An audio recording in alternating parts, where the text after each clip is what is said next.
Praise lord. వినపడుతుందండి?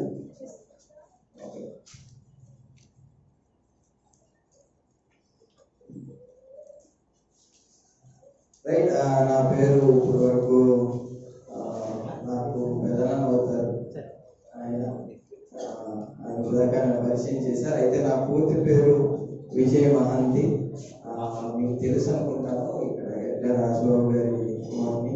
అయితే మా తాతగారు కూడా ఎట్లా యేసురత్నం గారు, మీకు తెలుసు అనుకుంటున్నాను, ఆయన ఫేమస్ అంతర్వేది సైడ్ మొత్తం. అయితే ఈరోజు నేను ఇక్కడికి వచ్చింది ఆయన మనవడుగానో లేకపోతే ఎట్లా రాజబాబు కుమారుడుగానో నేను రాలేదు, కానీ క్రీస్తు యొక్క సేవకుడుగా నేను వచ్చాను. కాబట్టి నా మాటలు చాలా జాగ్రత్తగా వినాలి. ఒకసారి మనమందరము ఒక వచనం తీసి చదువుకుని ఆ తర్వాత ముందుకు వెళ్దాం. అంతకంటే ముందు ఒక క్వశ్చన్ వేస్తాను, ఒక ప్రశ్న వేస్తాను, మీరు అందరూ సమాధానం చెప్తే దానికి ముందుకు వెళ్ళిపోవచ్చు. అందరు బాగున్నారా? బాగున్నారా?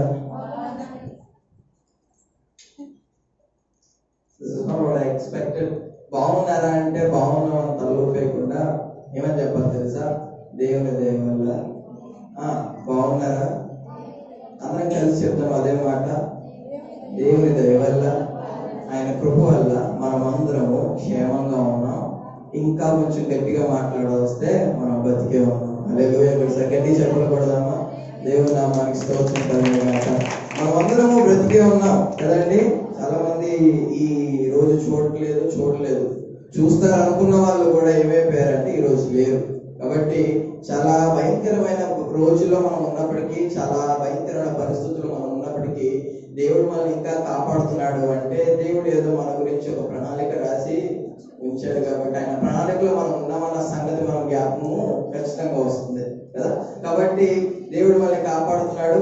అయితే నేను సమయము మించకుండా త్వరగా వెళ్ళిపోతాను. ఒకసారి చదువుతారా? ఫిలిప్పీలకు రాసిన పత్రిక 4వ అధ్యాయం 4వ వచనం. ఫిలిప్పీలకు రాసిన పత్రిక 4వ అధ్యాయము 4వ వచనము 4, 5 వచనం. ఎల్లప్పుడూ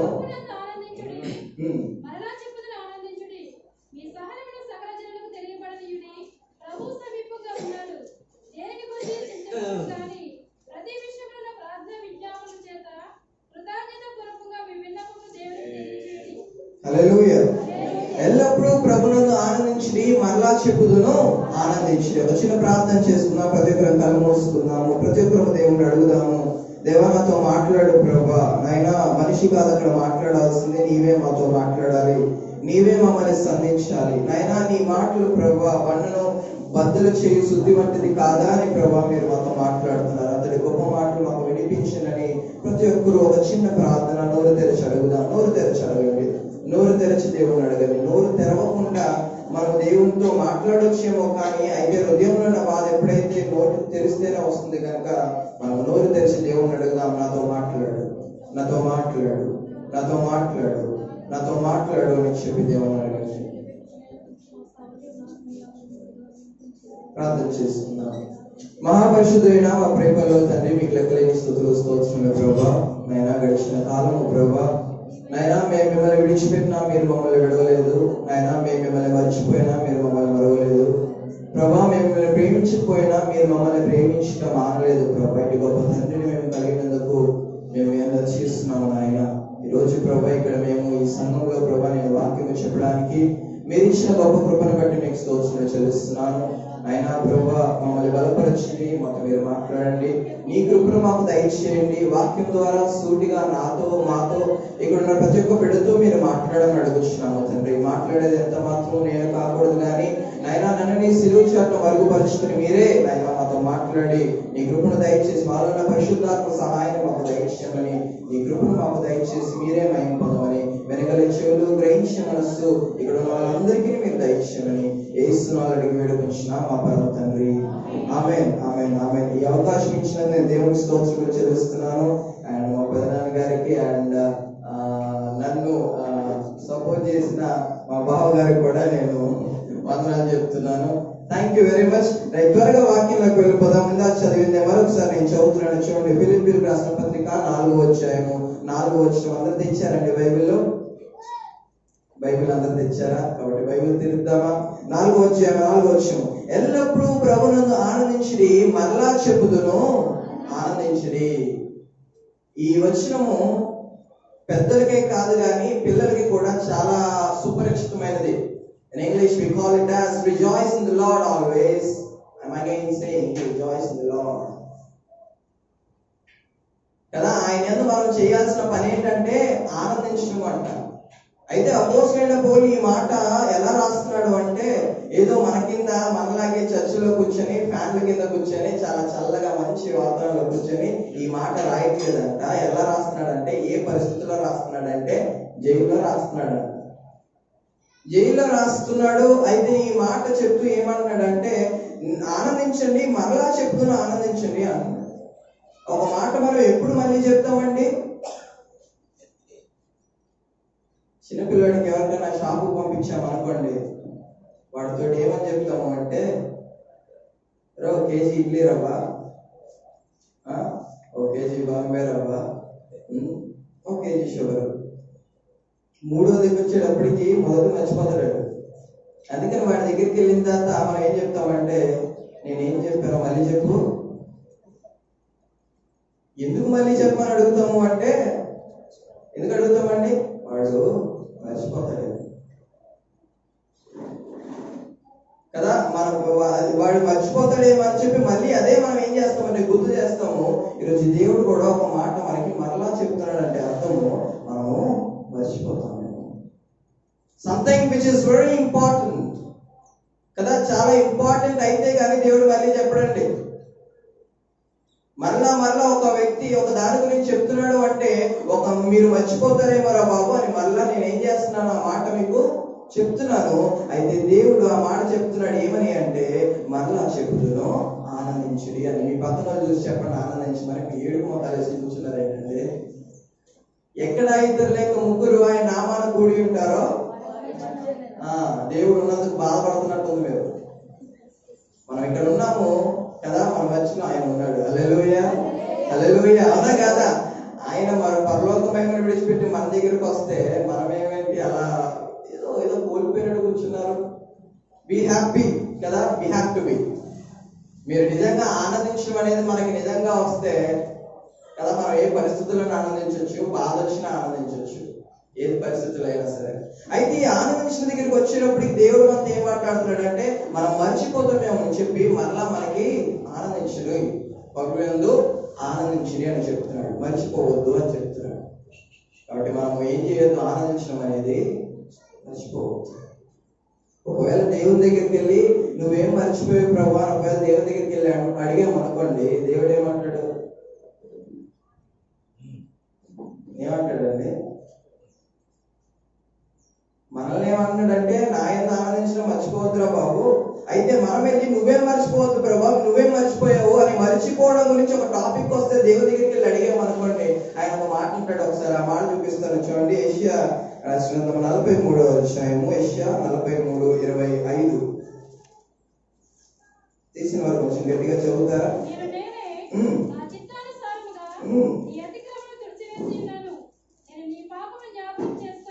చాలు చూడండి, మళ్ళీ ఒకసారి చదువుదాం అదే మాట. 25వ వచనము, నేను నేనే నా చిత్తానుసారముగా నీ అతిక్రమలను తుడిచివేయుచున్నాను, నేను నీ పాపములను జ్ఞాపకము చేసుకున్నాను. నేను నీ పాపములు ఏం చేసుకోను అంటున్నాడు? జ్ఞాపకము చేసుకోడంట. దేవుడికి మతిమరుపు లేదండి. కావాలని మన పాపములు దేవుడు ఏం చేస్తున్నాడంటే మర్చిపోతున్నాడు. దేవుడికి మతిమరుపు ఉందంటారా? మనందరికీ ఇక్కడ మతిమరుపు ఉంది. మనం ఫ్రీక్వెంట్ గా వాడే మాట ఏంటంటే, ఏమైందిరా మన రాలేదంటే మర్చిపోయానన్నా అంటారు. చర్చికి ఎందుకు రాలేదురా అంటే మర్చిపోయానన్నా అంటారు. శుక్రవారం ప్రార్థనకి ఎందుకు రాలేదురా అంటే మర్చిపోయానంటారు. సండే ప్రార్థన కూడా మర్చిపోతున్నారు. ఈరోజు సండే ప్రార్థన మర్చిపోయి ఎవరి పనులు వాళ్ళు చూసుకుంటున్నారే. జాగ్రత్త, దేవుడు చూస్తూ ఊరుకుంటున్నాడు కదా అని దేవుని అలసుగా తీసుకోకండి కదండి. ఈరోజు మంచిగా ఉంటున్నాడని చెప్పి, ఆయన ప్రేమామయుడని చెప్పి, ప్రేమాస్వరూపి అని చెప్పి, ఆయన మనం ఏం చేసినా వదిలేస్తాడు, ప్రేమతోటి ఏం చేసినా ఏం అనలే అనుకుంటున్నారేమో. జాగ్రత్త, be careful when it's about God. ఏదే విషయంలో మనిషికి మీరు మర్చిపోయారని చెప్తే ఓకే అండి, కానీ దేవుడిని మర్చిపోయారని చెప్తే ఒక్కసారి దేవుడు మనల్ని మర్చిపోతే ఎలా ఉంటుంది చూడండి కదా. దేవుడు మనల్ని మర్చిపోయాడు అనుకోండి, మన పరిస్థితులు అత్యంతమైందా. దేవుడి దగ్గరికి వెళ్తే మర్చిపోవడం గురించి ఒకవేళ దేవుడిని అడిగితే ఏమని మాట్లాడుతున్నాడు అంటే, నేను మీ పాపను ఇంకో దగ్గర ఉంటుంది, నా వీపు వెనక తట్టు వేసేసుకున్నాను, నేను మర్చిపోతాను రా బాబు అని చెప్పి కదా. మళ్ళీ ఇక్కడికి వచ్చేద్దామా, ఫిలిప్పీయులకు రాసిన పత్రిక 4:4 ఎల్లప్పుడూ ప్రభువును ఆనందించి, మరలా చెప్తున్న ఆనందించు అని చెప్పి మర్చిపోవడం గురించి చెప్పి ఆ 2వ వచనంలో తర్వాత కింద వచ్చిన చదవండి ఒకసారి. మీ సహనమును సకల జనులకు తెలియబడినది. చాలు, మీ సహనమును సకల జనులకు తెలియబడినని చెప్పి సహనానికి ఒక ఫుట్నోట్ వేసాడు కింద. మృదుత్వం అనగానే నీకు ఒక వాక్యం గుర్తుకు రావాలి. ఏం రావాలండి? వాక్యం గుర్తుకు రావాలి. వచ్చిందా ఏమన్నా? నేను ఫస్ట్ చెప్పింది ఏంటి? ఎల్లప్పుడూ ప్రభువును ఆనందించి అంటే మర్చిపోవడం గురించి. దేవుడు ఏం చెప్తున్నాడు కదా, దేవుడు మనం మర్చిపోయాడు అంటారా? మర్చిపోయాడా? మర్చిపోయాడు అన్న వాళ్ళ చేతులు ఎత్తండి, మర్చిపోలేదన్న వాళ్ళ చేతులు ఎత్తాను. పోనీ దీనికి సగం ఎత్తుతున్నారు.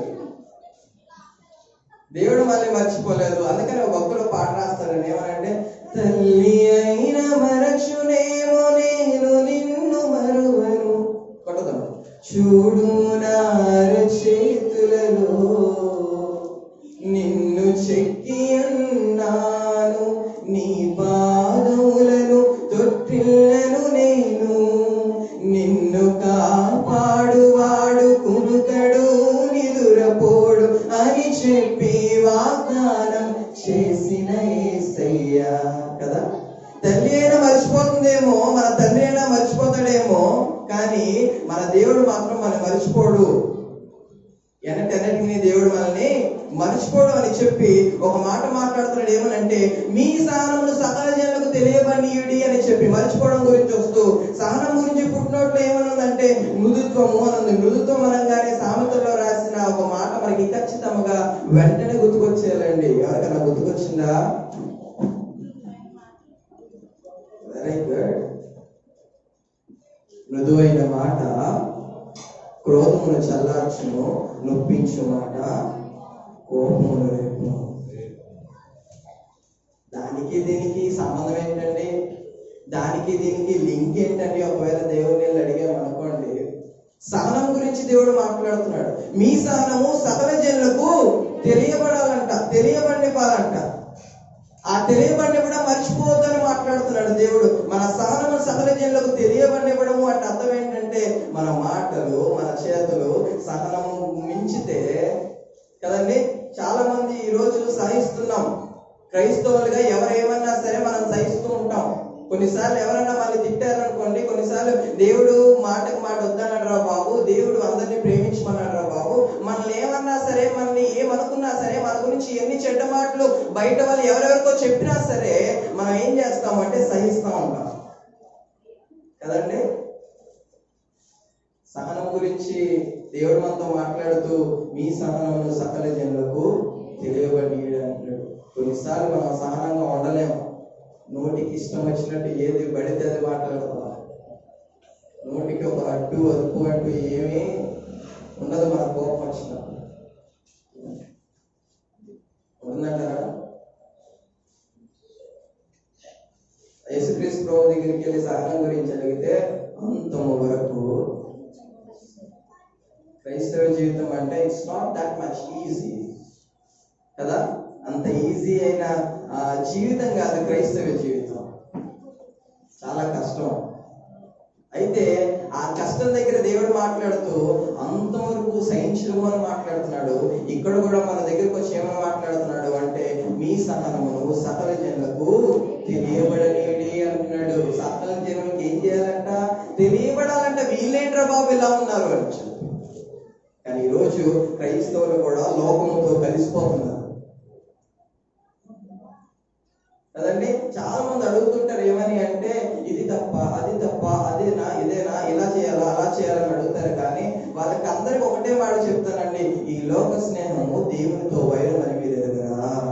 Know that? ఈరోజు మనకు తెలియదు అంటారు అది. అయినా సరే క్రైస్తవులు అన్న వాళ్ళు, క్రీస్తుని వెంబడిస్తున్న వాళ్ళు, క్రిస్టియన్స్, వీఆర్ క్రిస్టియన్స్, వాళ్ళ స్టేటస్ చూడండి, వాళ్ళ ఫేస్బుక్ స్టేటస్ చూడండి, వాళ్ళ వాట్సాప్ స్టేటస్ చూడండి, వాళ్ళ ఇన్స్టాగ్రామ్ స్టేటస్ చూడండి. ఇవన్నీ చూసినప్పుడు అరే నువ్వు క్రైస్తవుడైనా కాదా అని అనిపిస్తుంది అన్న. ఒక్కసారి మనల్ని మనం ఈరోజు ప్రశ్నించుకోవాల్సిన సంగతి ఏంటి అంటే, మనం క్రైస్తవులని పేరు పెట్టుకుంటున్నాము కానీ but we are not following Jesus Christ. యేసుక్రీస్తు మనము వెంబడించట్లే, పేరుకి మాత్రమే. అందుకని ఏమంటారు, ఈ మాట చాలా సుపరిచితం మనకి, నామకాంత క్రైస్తవులు అని చెప్పి, పండగ క్రైస్తవులు అని చెప్పి, క్రిస్మస్ అనగానే ఎగరేసుకుంటూ వచ్చేస్తాం కొత్త బట్టలు వేసుకుని. తర్వాత క్రైస్తవుడు ఉండడం అంటే అది చాలా ఒక ఛాలెంజింగ్ పొజిషన్. దేవుడు ఇచ్చిన ఎంతో గొప్ప ఆధిక్యత అంటాను నేను కదండి. మన సహనం ఏం చేయాలి అంటే, సకల జనులకు తెలియబడాలి అంటే మనం అప్పటి వరకు ఏం చేయాలి, సహించాలి. ఆ మృదుత్వాన్ని కంటిన్యూ చేస్తూ ఉండాలి కదండి. కోపం వచ్చిందంటే ఎడాపెడా ఏది పడితే అది మనం మాట్లాడకూడదు. మన మాటల విషయంలో, మన చేతల విషయంలో మనం ఎంత సహనంగా ఉంటే అంత మంచిది. ఇప్పటి వరకు మీ కుటుంబాలను మీరు చూసుకోండి. మీ పెద్ద కుమారులో, లేకపోతే మీ ఏమంటారు, మీ భర్త లేకపోతే భార్యలో ఎవరైతే ఉన్నారో వాళ్ళు సహనంగా ఉండడాన్ని బట్టే మీ కుటుంబం కలిసి ఉంది. అవునా కదండి? మా ఇంట్లో మా అమ్మగారు సహనంగా ఉండడం బట్టే మా కుటుంబం కలిసి ఉంది. అంతేనా? నేను ఎందుకు చేయాలన్నా మీ పనులు, మీ బట్టలు నేను ఎందుకు ఉతకాలి, మిగిలిన నేను ఎందుకు అడగాలి? ఒక్కసారి మన అమ్మలు మాతో మాట్లాడితే ఎలా ఉంటది? నేను ఎందుకు మిమ్మల్ని చూడాలి అని మా డాడీ మాతో మాట్లాడితే, అవునా కదండి? మన కుమారులు మేము ఎందుకంటే మిమ్మల్ని చూడాలి, మిమ్మల్ని పట్టించుకోము, మేము మా పనులు మేము వెళ్ళిపోతాం అని చెప్పి వాళ్ళు మాట్లాడితే, సహనం అన్న పాయింట్ ఒకవేళ కుటుంబంలో కానీ సంఘంలో కానీ ఇంకా ఎక్కువగా మాట్లాడితే, దైవ సేవకులు కానీ లేకపోతే ఈరోజు భయంకరమైన పరిస్థితులు చూస్తాం మనం, కుటుంబం నుంచి సంఘం వరకు. అందుకని దేవుడు మనతో మాట్లాడుతున్నాడు ఏమో తెలుసా? మరలా చెప్తున్నాడు ఏమనంటే, మీ సహనమును సకల జనులకు తెలియబడేది అని చెప్పి. దాని తర్వాత ఏముందండి? ఎలా ఉన్నాడంట ప్రభు చాలా సమీపముగా ఉన్నాడంట. ఫస్ట్ ఏమో ఆనందించడం మర్చిపోద్దు అంటున్నాడు, మన సహనం సకల జనులకు తెలియబడి కూడా మర్చిపోద్దు అన్నాడు. మూడోది వచ్చేటప్పటికి ఆయన సమీపముగా ఉన్నాడన్న సంగతి మర్చిపోద్దని చెప్తున్నాడు. ఆయన ఎలా ఉన్నాడు? వెరీ నియర్ టు us, చాలా సమీపంగా ఉన్నాడు. 2021లో ఆయన రాకడ వచ్చేస్తుందంట, 2020లో ఆయన రాకడ వచ్చేస్తుందంట, 2012లో యుగాంతం వచ్చేస్తుందంట కదా. ఇన్ని న్యూస్లు వింటున్నాం మనం. యేసుక్రీస్తు దగ్గరికి వెళ్ళి మీరు రాకడికి సూచనలు ఏంటంటే శిష్యులు అడిగితే ఆయన ఏమన్నారు తెలుసా? ఫస్ట్ అండ్ ఫార్మోస్ట్ పాయింట్, మీరేమి వినిచున్నారో జాగ్రత్తగా చూసుకోండి. వాక్యాలు అందరూ చెప్తున్నామండి ఈరోజు. వాక్యం విపరీతంగా ప్రకటింపబడుతుంది. యూట్యూబ్, ఫేస్బుక్, సోషల్ మీడియా, టీవీలు, టెలివిజన్ నెట్వర్క్స్ అన్నీ ఎవరు పడితే వాళ్ళు వాక్యం చెప్తున్నారు. అయితే దేవుడు మనతో చెప్తున్నమాట, మీరేమి వింటున్నారో, ఈరోజు నేను చెప్తున్నానో ఏదైతే వింటున్నారో జాగ్రత్తగా కదా. అవునా కదండి? ఆయన బ్యాచిలర్ ఆఫ్ థియాలజీ స్టాన్ఫోర్డ్ యూనివర్సిటీలో అమెరికాలో చేశారండి. ఆయన వచ్చేసి వాక్యం చెప్తున్నాడంటే వాక్యంలో ఏం చెప్పినా వింటారా? వినకూడదు. ప్రభు ఎలా ఉన్నాడంట? సమీపంగా ఉన్నాడంట, చాలా దగ్గరగా ఉన్నాడంట. ఆ విషయం కూడా దేవుడు ఏమన్నాడంటే మర్చిపోవద్దు అని మాట్లాడుతున్నాడు మనతోటి. ఈ రోజు మనం మర్చిపోతున్నామేమో ఆ విషయాలు కూడా. ప్రభు సమీపంగా ఉన్నాడని, ఆయన రెండవ రాకడ మనకి దగ్గరగా ఉంది అని, దానికంటే ముఖ్యంగా యేసుక్రీస్తు ప్రభు చాలా ఎక్కువగా ఖండితంగా నిశ్చయంగా మీతో చెప్పిన మాట అగ్నిగుండము గురించి. పరలోకం కన్నా అగ్నిగుండం గురించి ఎక్కువగా మాట్లాడాడు యేసుక్రీస్తు ప్రభు. ఏమని? అక్కడ ఏడుపును పండ్లు కొరుకుతాయి. అసలు ప్రార్థనలో, నిజమైన ప్రార్థనలో అక్కడే వినపడతాయంట. నాకు తెలిసినంత వరకు చర్చిలో అసలైన ప్రార్థనలు వినపడవండి. హాస్పిటల్లో ఐసీయూ ముందు ప్రాణం కొట్టుబెట్టాడుతుంటే అక్కడ వినపడతాయి. చర్చిలో ప్రార్థనలు అవి కరెక్టో మనస్ఫూర్తిగా చేస్తున్నా లేదా నాకైతే తెలియదండి. కానీ హాస్పిటల్ ప్రార్థనలు ఉంటాయి, ఏడ్చి ఏడ్చి ప్రార్థన చేస్తారు. హాస్పిటల్ ఎవరైనా చచ్చిపోతున్నారని తెలిసినప్పుడు డాక్టర్లు మాకు తెలియదమ్మా 50-50 ఛాన్సెస్ అని తెలిసినప్పుడు అక్కడ బయట మీరు చేస్తారే దేవునికి ప్రార్థన, ఆ ప్రార్థన ఉంటుంది అసలు సిసలైన ప్రార్థన కదా. దేవుని దగ్గరికి వచ్చినప్పుడు దేవుడు ఈరోజు మనతో మాట్లాడుతున్న మాట ఏంటంటే, అరే మీరు నా ఎన్నో ఆనందించడం మర్చిపోతున్నారు, సహనంగా ఉండడం మర్చిపోతున్నారు, నేను వస్తున్నా సంగతి కూడా మర్చిపోతున్నారు. దానికంటే ముఖ్యంగా పరలోకము నరకము ఈ 2 ప్రదేశాలు ఉన్నాయన్న సంగతి కూడా మనం మర్చిపోతున్నారు. ఇవన్నీ మర్చిపోయి ఎక్కడికి వెళ్దామని ఈరోజు జనాలు ఎస్కేప్ అవుతున్నారు. ఎస్కేప్, దేవుని దగ్గర నుంచి ఎస్కేప్ అవ్వగలరా? అవ్వలేరు. నేను ఎక్కడికి వెళ్ళను ఉన్నావు కదా ప్రభా కదా, నేను సముద్రపు దిగంతంలో ఉన్నా సరే కళ్ళు ఏం చేస్తున్నాయి, నన్ను చూస్తున్నాయి. ఎక్కడికి వెళ్ళినా కదా ఉన్నాయంటారండి. ఒకసారి మళ్ళీ చూద్దాం ఆ వచనము. ఏమని మాట్లాడుతున్నాడు? మీ సహనము సకల జనులకు తెలియబడినయుడి, ప్రభువు సమీపముగా ఉన్నాడు కదా. ఈరోజు ఆ సంగతి మనం మర్చిపోవద్దు. ఈరోజు ఫస్ట్ సండే అని చెప్పి అందరు ఏం చేస్తున్నారు అంటే ప్రభు భోజన సంస్కారాన్ని తీసుకుంటున్నారు. ప్రభు భోజన సంస్కారం అంటే అర్థం ఏంటి? అది దేవుడు ఎందుకు తీసుకోమన్నాడు? అది నన్ను మీరు మర్చిపోమంటున్నాడా? వదిలేనా మీ పనులు మీ ఇష్టానుసారంగా మీ ఇష్టం ఏం చేయాలని చేయండి అన్నాడా? ఎందుకు తీసుకోమన్నాడు తెలుసు? అది నన్ను మీరు జ్ఞాపకం చేసుకోవడానికి తీసుకోండి. ఎందుకు చెప్తున్నాడు మళ్ళీ అంటే నన్ను మీరు జ్ఞాపకం చేసుకోండి అని. ఏమని ఎందుకు చెప్తున్నాడు అంటే నన్ను మీరు జ్ఞాపకం చేసుకోనమని.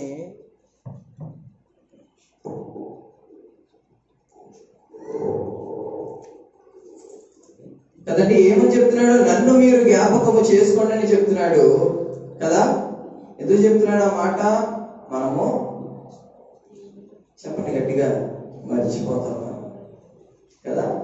మనం అన్ని సంగతులు అన్ని మాటలు మనకు తెలుసు, అయినా సరే ఈరోజు మర్చిపోయి ఏంటేంటో మనం చేసుకుంటూ వెళ్తున్నాము. అయితే దేవుడు ఈరోజు మనతో మాట్లాడుతున్న మాట మర్చిపోవద్దు.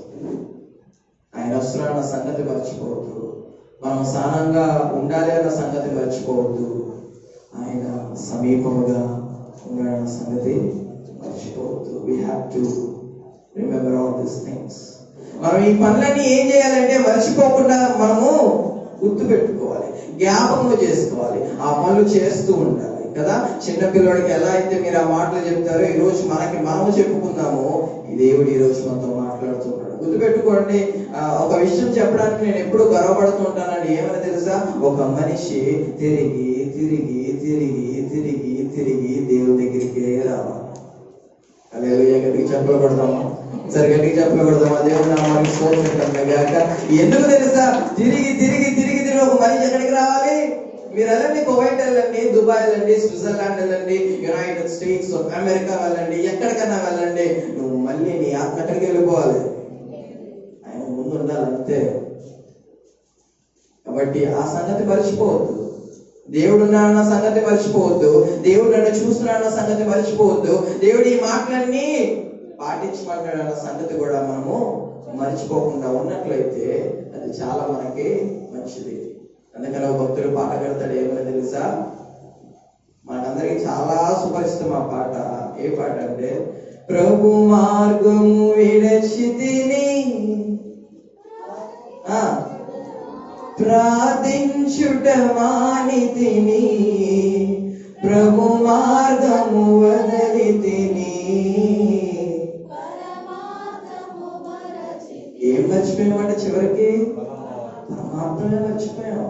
అసలు నువ్వు ఎందుకు బతుకుతున్నావు మర్చిపోయావు. అసలు దేవుడి ప్రణాళికలో మనం ఇక్కడ ఉంచిన విధానం ఏంటనేది మర్చిపోయాం. అసలు బైబిల్ ఎందుకు తెలుస్తున్నావు మర్చిపోతున్నావు నువ్వు. అసలు ప్రార్థన ఎందుకు చేస్తున్నావు మర్చిపోతున్నాం. మన పనులన్నీ మానుకొని చర్చికి ఎందుకు వస్తున్నామో మర్చిపోతున్నాం. మనం 3 రోజుల మీటింగ్లు ఎందుకు అటెండ్ అవుతున్నామో మర్చిపోతున్నాం. మనం we have got all these things. ఇదంతా మర్చిపోయామండి. మనం మర్చిపోయి ఏదో ఫార్మాలిటీగా నేను సండే రావాలి, మండే వెళ్ళాలి, శుక్రవారం వెళ్ళాలి, ప్రార్థన చేయాలి కదా అని ప్రార్థన చేస్తున్నాం. కానీ అసలు దేవుడు ఎందుకు చేయమన్నాడు ఈ మాటలని? అసలు దేవుడు ఎందుకు నన్ను ఏర్పరచుకున్నాడు? భూలోకంలో ఇంతమంది నశించిపోతున్నా దేవుడు నన్నే ఎందుకు ఇక్కడ కూర్చోబెట్టాడు? నన్నే ఇక్కడ ఎందుకు నిలవబెట్టాడు? నాకు అప్పుడప్పుడు ఆశ్చర్యం వేస్తుందండి. ఎప్పుడో గాల్లో కలిసిపోవచ్చు మన ప్రాణాలు, ఇప్పటికి బ్రతుకున్నామంటే కారణం ఏంటంటే అటు తిరుగుతున్నాం, ఇటు తిరుగుతున్నాం. కరోనా వైరస్ మనకెందుకు తట్టుకోలేదు?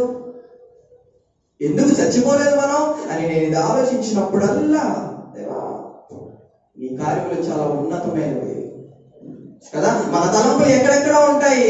మన తలంపుల కన్నా ఆయన తలంపులు ఇంకెక్కడో ఉన్నాయి.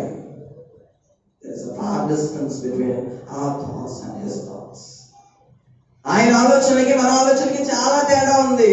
అయితే మనము వాక్యానుసారమైన ఆలోచనలో కానీ ఎంతసేపు లోకానుసారమైన ఆలోచన. ఇప్పుడు ఇంటికి వెళ్ళి ఏ కూరలు కొందామన్న ఆలోచనేమో, సాయంత్రం ఏ స్నాక్స్ వండుకోవాలని ఆలోచనేమో, సాయంత్రం టీవీలో ఏ ప్రోగ్రామ్ వస్తుందని ఆలోచనేమో. ఇప్పటికి క్రైస్తవులు సీరియల్ చూస్తున్నారంటే సిగ్గు చేయలేదు. ఇప్పటికి క్రైస్తవులనే పిలువబడుతున్నవారు సినిమాలు చూస్తున్నారంటే మరింత సిగ్గు చేయలేదు. నేను చూస్తున్నాను వాట్సాప్ లో నెంబర్లు ఫీడ్ అవుతూ ఉంటాయి. ఆ స్టేటస్ లన్నీ వస్తున్నప్పుడు వీడు క్రైస్తవుడేనా కాదా అని వాడి కాంటాక్ట్ లో వెళ్ళి నేను చూస్తాను. వాడి స్టేటస్, వాడి ప్రొఫైల్ పిక్ ఏది దేవునికి సంబంధించినట్టు ఉండదు. ప్రతిదీ వాడికి సంబంధించిందో లేకపోతే లోకానికి సంబంధించిందో. ఎవడో ముక్కు ముఖం తెలియనివాడు ఎవడో యాక్టింగ్ చేస్తే వాడికి సంబంధించింది ఉంటుంది. వాడెవడో వీడికి తెలియదు, వీడెవడో వాడికి తెలియదు అన్నట్టు. మన గురించి చనిపోయిన వాళ్ళని మనం జ్ఞాపకం చేసుకోవట్లేదు. మన గురించి ఆయన కష్టపడి ఎంతో కదా, ఆయన పరలోకమైన విడిచిపెట్టి వచ్చాడు అని చెప్పి ఆ జ్ఞాపకం లేదు, అది మర్చిపోయాము. అవన్నీ మర్చిపోయి మనం ఏం చేస్తున్నాము అంటే మన పరిస్థితులు బట్టి ముందుకు వెళ్ళిపోతూ ఉన్నాం. కానీ దేవుడు అంటున్నాడు, ఈరోజు ఆ పరిస్థితులు మర్చిపోవద్దు. ఆయనను ఆనందించడం మర్చిపోవద్దు. ఆయనను ఆనందించడం అంటే సినిమా థియేటర్కి వెళ్ళి సినిమా చూడడం కాదు కదండి. క్రైస్తవులైనా మనం వీ క్రిస్టియన్స్. నేను అంటాను, ఒకవేళ మీకు లోకానుసారంగా బతకాలనిపిస్తే ముందు క్రైస్తవుడు అన్న పేరు తీసేసినప్పుడు బతకడం. If you people are not Christians, if you are not willing to, ఒకవేళ మనకి ఇష్టం లేదనుకోండి క్రీస్తు వల్లే బతకడం, క్రీస్తు గురించి బతకడము, క్రైస్తవుడు నా పేరు పక్కన పెట్టేసి నేను క్రీస్తుని వెంబడించను, నా వల్ల కాదు, నాకు అనవసరం అని పక్కన పెట్టేసి అప్పుడు మనం వెళ్దాం. అంతేగాని క్రీస్తు బరువు తీయడం ఏంటంటే, ఈరోజు క్రైస్తవులు చెప్తున్న వాళ్ళే భయంకరంగా తయారైపోతున్నారు. నేను చూస్తున్నానుగా ఒక యవనస్తునే చూస్తున్నాను. నేను అలా భయంకరంగా ఉన్నారు. అల్లరి విపరీతం. ఈ పనులన్నీ మర్చిపోవద్దనే దేవుడు ఈరోజు మరలా మనతో మాట్లాడుతున్నాడు. నేను ఎందుకు ఏర్పరచుకున్నాను, నువ్వు ఎందుకు చర్చకు వస్తున్నావు, నువ్వు ఎందుకు ప్రార్థన చేస్తున్నావు, ఎందుకు బైబిల్ చదువుతున్నావు అని వాక్యం చెప్తే ఏమంటాడంటే, ఆయన ఆనందించడం మర్చిపోవద్దు, సహనంగా ఉండడం మర్చిపోవద్దు, ఆయన సమీపంగా ఉండడన్న సంగతి మర్చిపోవద్దు, పరమార్థాలు మర్చిపోవద్దు అని మాట్లాడుతున్నాడు. దాని కింద ఇంకో చరణం ఏమన్నది, ప్రపంచ నటనలలో ప్రావీణ్యమును పొంది ఫలహీనుడనయ్యెప్పుడు ఎలాగా ఏహీనుడు ఎందుకు పనికిరాని వాడుగా అయ్యి అప్పుడు నీ దగ్గరికి వస్తున్నావు ప్రభా, ఏం లాభం? అప్పుడన్నా వచ్చారు సంతోషం. గుర్తుపెట్టుకోండి, బలహీనలుగా దేవుని దగ్గరికి రావద్దు. సమయం ఉన్నప్పుడే దేవుని దగ్గరికి రండి. ఏదైనా చేయాలన్న తపనతోటి రండి కదా. ఖచ్చితంగా దేవుడు మనల్ని ముందుకు తీసుకెళ్తూ ఉంటాడు. మళ్ళీ ఖచ్చితంగా దేవుడు మన శారీరకంగా మాత్రమే కాదు, ఆత్మీయపరమైన ఆశీర్వాదాలు కూడా దేవుడు ఖచ్చితంగా అప్పుడు ఇస్తాడు. ఎందుకు ఇవ్వడు? కానీ మనమేమో అవన్నీ మర్చిపోయి మన పనులు మనం చేసుకుంటూ పోతే దట్స్ నాట్ రైట్ కదా, అవునా కదా, అది కరెక్ట్ కానే కాదు. కాబట్టి ఈ సంగతులు మర్చిపోవద్దు, ఈ సంగతులు మర్చిపోవద్దు. ఇవన్నీ మర్చిపోకుండా వెళ్ళి బలహీనుడైన ఇప్పుడు పాటిస్తూ భక్తులు వాళ్ళ అనుభవాల నుంచి రాశారు ఆ పాటలన్నీ. ఇప్పుడు వస్తున్న పాటలన్నీ ఏదో రకంగా ఉన్నాయి కదండి. పాత పాటలు అంటే నాకు చాలా ఇష్టం. పాత పాటలు నా అనుభవం, కొత్త పాటలు ఉండవు కదండి. మాస్టరమణి గారు అంట రాశారు. అసలు ఆ పాట ఒక క్రైస్తవుడి జీవితం ఆ పాటలని మిళితమై ఉండిపోయింది. చరణాలన్నీ చూసినప్పుడు, చరణాలన్నీ విన్నప్పుడు ఇలా ఎలా రాశారు పాటలు అనిపిస్తుంది. ఇప్పుడు వస్తున్న పాటలు ఒకే పాట 4 సార్లు వేస్తారు, అయిపోయింది చరణం. యాజ్ అ సింగర్ నేను పాటలు అనుభవించి పాడాలి అని చెప్పినప్పుడు అర్థమైంది పాటలు ఏంటి ఇలా ఉన్నాయని చెప్పి. నడిపించు నానావా నడి సంద్రమున దేవా నవ జీవన మార్గమున నా జన్మ తరింప. మన దేవుడు నడిపిస్తాడు ఎప్పుడైతే నువ్వు ఆయన దగ్గరికి వస్తావు, ఆయన్ని మర్చిపోకుండా వస్తావు. మన పాపాన్ని మర్చిపోవడానికి కారణము నువ్వు దేవుడిని మర్చిపోతావని కాదండి. హల్లెలూయా, హల్లెలూయా కదండి. మన పాపాన్ని ఆయన వీపు వెనకదట్టి వేసుకోవడానికి కారణము నువ్వు మర్చిపోయి నీ ఇష్టానుసారంగా బతుకుతావని కాదు, కానీ ఆయన్ని మర్చిపోకుండా గుర్తు చేసుకుని ఆయనను ఆనందిస్తూ సహనంగా ఉంటూ ఆయన సమీపంలో ఉన్న సంగతి గుర్తు చేసుకుంటామని, జ్ఞాపకం చేసుకుంటామని. ఒకవేళ దేవుడిని మర్చిపోతే మనము ఈ ఏమంటారు ఈ ప్రభు రోజున సంస్కరణలో కూడా పాలుగాల్సి రావడానికి అర్హులమంటారా? కాబట్టి చాలా జాగ్రత్తగా ఉందాం, చాలా జాగ్రత్తగా ఉందాం. దేవుడు వెక్కిరింపబడు, జాగ్రత్త. ఆ మాట చదివినప్పుడల్లా నాకు చాలా భయం వేస్తుంది. దేవుడేమి తెలివితో కూడా కాదు, ఏదో ఊరుకుంటున్నాడు కదా కదా. కాబట్టి ఈ మాటలు దేవుని బట్టి మిమ్మల్ని హెచ్చరిస్తున్నాను కానీ మిమ్మల్ని ఏదో భయపెట్టడానికి అన్ని బైబిల్లో ఉన్నాయంటారా లేవంటారా? నా మాటలు కదా ఇవన్నీ, బైబిల్లో ఉన్నాయని మీకు చెప్తున్నాను అంతే. ఒకవేళ బైబిల్లో లేని మీకు చెప్తే మీరు నా మాట వినతో అవసరం కూడా లేదు, వెళ్ళకూడదు. కాబట్టి దేవుని దగ్గరికి వచ్చినప్పుడు ఈ సంగతులు మనం మర్చిపోకుండా, దేవుని మర్చిపోకుండా, దేవుని విషయాలు మనం మర్చిపోకుండా, ఆయన ఆనందించడం మర్చిపోకుండా మనం దేవుని దగ్గరికి వచ్చినట్లయితే దేవుడు ఖచ్చితంగా మనల్ని కదా రక్షిస్తాడు కదా, విమోచిస్తాడు, ఆశీర్వదిస్తాడు. ప్రార్థన చేసుకుందాం. మమ్మల్ని ఎంతగానో ప్రేమించి మా పరలోక తండ్రి, మీకు లెక్కలేని స్తుతులు స్తోత్రములు నాయన. ఇప్పుడు వరకు ప్రభా వాక్యం ద్వారా మాతో మీరు మాట్లాడిన విధానం బట్టి మీకు స్తోత్రం నాయన. ప్రభా ఎల్లప్పుడూ ప్రభువును ఆనందించండి, మరలా చెబుతున్న ఆనందించండి. మీ సహనమును సకల జనులకు తెలియబడి ప్రభు సమీపముగా ఉన్నాడు అన్న సంగతి మాతో మాట్లాడుతున్నారు. అవును నాయన ప్రభా, మీరు సమీపంగా ఉన్నారన్న సంగతి నాయన, మీ అన్నది ఆనందించడం అన్న సంగతి నాయన, అంతకంటే ముఖ్యంగా మేము సహనంతో బ్రతకాలి అన్న సంగతి మాకు మళ్ళీ గుర్తు చేసిన విధానం బట్టి మీకు స్తోత్రములు చెల్లిస్తున్నాం. ఆయన మమ్మల్ని బలపరిచింది, మాకు మీరు మాట్లాడండి. నీ వాక్యం నాయన ప్రభా వెనగలే చెవులు, గ్రహించే మనసు నీ బిడ్డలను మాకు అందరికి ఇచ్చిన విధానం బట్టి మీకు స్తోత్రములు చెల్లిస్తున్నాం. ఎవరైతే ఉన్నారో ప్రతి ఒక్కరు మర్చిపోకుండా నాయన, మేము ఎందుకు బతుకుతున్నామో నాయన, మేము ఎందుకు ఇక్కడ ఉన్నామో నాయన, ప్రతి విషయం గురించి మాకు మీరు మాట్లాడి మమ్మల్ని బలపరిచిన విధానం బట్టి మీకు స్తోత్రములు చెల్లిస్తున్నాం. మీరు వేసిన విత్తనాలు నూరంతులుగా ఫలించే యోగ్యతను మాకు దయచేయమని, మమ్మల్ని బలపరచమని, ఈ చిన్న మాటలు ప్రభా నాయన మీరు దీవించి ఆశ్రయించిన ఆయన మీ కృపను దయచేయమని యేసునామములో అడిగి వేడుకొంచు ప్రార్థిస్తూ పొందుకుని నామ పరమ తండ్రి. ఆమేన్, ఆమేన్, ఆమేన్. దేవుని నామమునకు స్తోత్రం.